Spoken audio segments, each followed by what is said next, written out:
Okay, what I would do now is, set the baseline snapshot to snapshot 1, and you should be able to see that some of them are new and some of them are old. Right, so that was new object.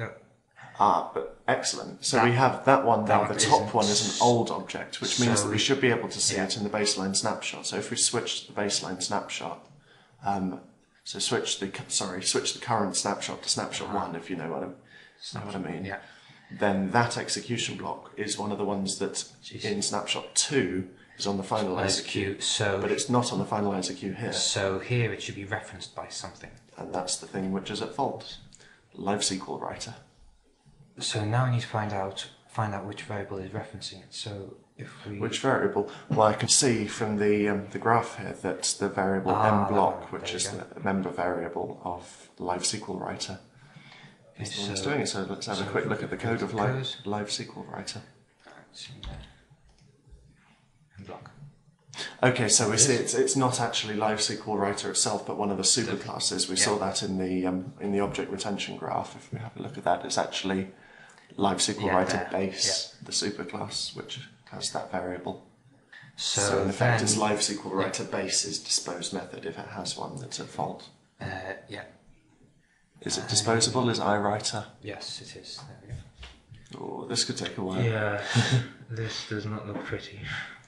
Should we have a quick browse of the rest of the application then in the memory profiler and just see whether you have any traditional memory leaks in terms of things which are being kept in memory, for example, and I'll leave you to have a bash at that disposal problem later. Yes.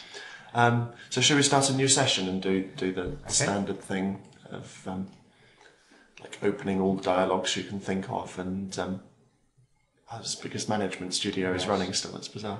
We start a new one. Yeah.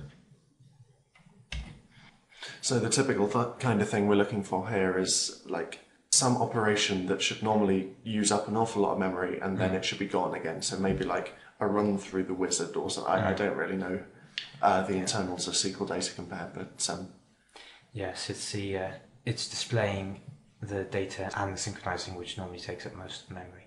So then if we just run the synchronize. Oh, I didn't take a memory snapshot. That's okay. What I quite like doing is actually run a synchronize once, take a snapshot, or run through some operation, take a snapshot and then run through the operation a second time, because then you know that it's not just caches which are being filled, but is in fact leaks of things which are increasing. Just take a snapshot there. Alex's handy tip. And then we do it again. Run through exactly. If you can get it to be exactly the same operation, so that there really shouldn't be any increases in memory usage at all. Okay, and do a new project. That's fairly conclusive. Yes, there's quite a lot of memory leaking going on there.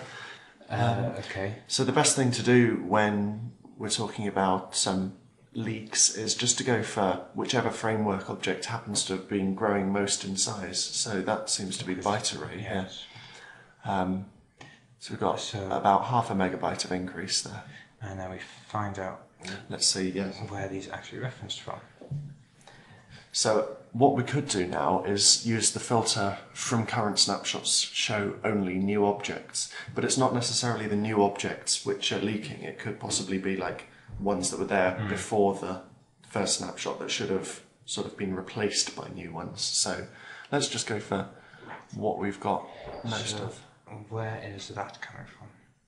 Right, that looks, this could be, that's just, that's just internal UI stuff that's using byte arrays in memory streams. So it's like new images that are being shown. Yes. And they're sort of validly should be cached. Yeah, so we'll try the next one. File stream. Binary reader. That looks a little bit more hopeful, doesn't it? Yeah, so if you follow this all the way down the tree. The trouble with following all the way down the tree is you get into cyclic references very easily. So at this stage, I would click on the show instances of byte array on this path link. So now you only have the instances of byte array which have exactly that thing, and they're always very similar when you've clicked on that link. So now you can get the object retention graph for one of them and see exactly what's going on.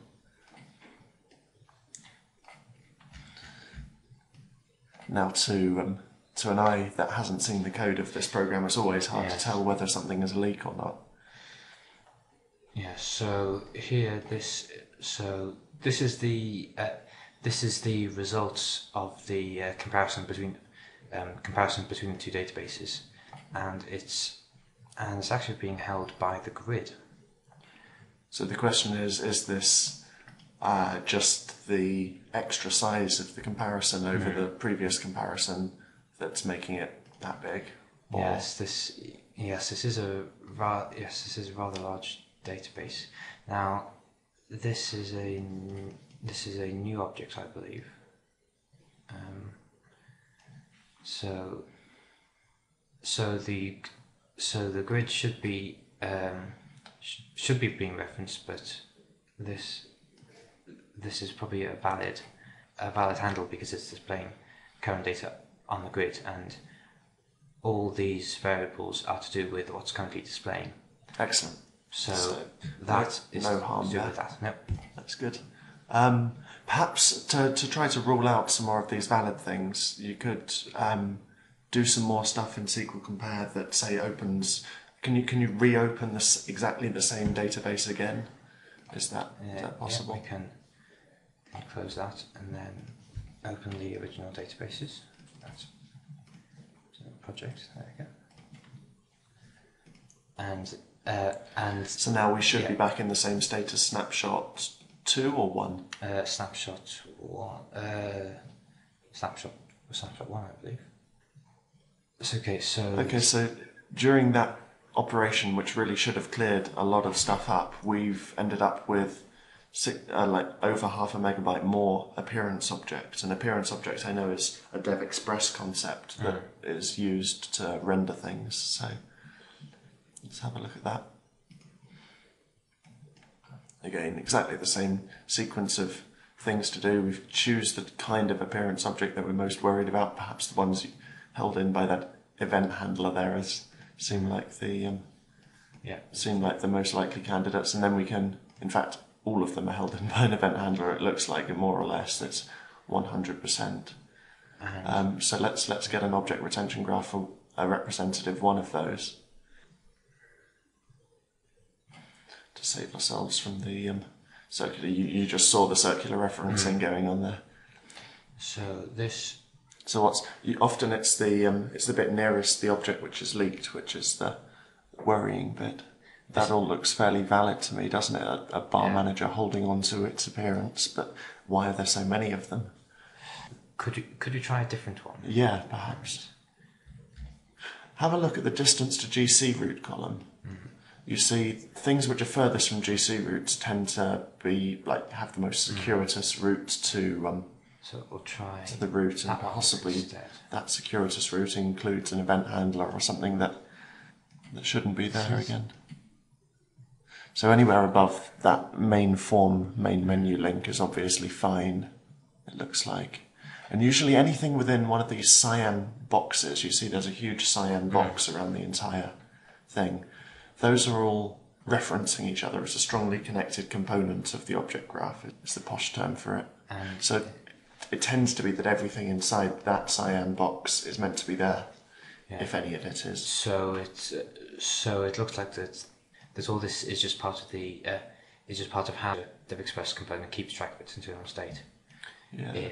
If all this is strongly connected to each other. Try different class. Yeah, let's see if we can get a event handlers, which is normally event handlers are often involved in memory leaks. While we're on the subject of event handlers, shall we have a look at the kept in memory only by event handlers filter there? Because that's usually a really great one for showing us some stuff that shouldn't be there. So there's 90 more cell renderers than there were before. Let's have a look at an object retention graph for one of them.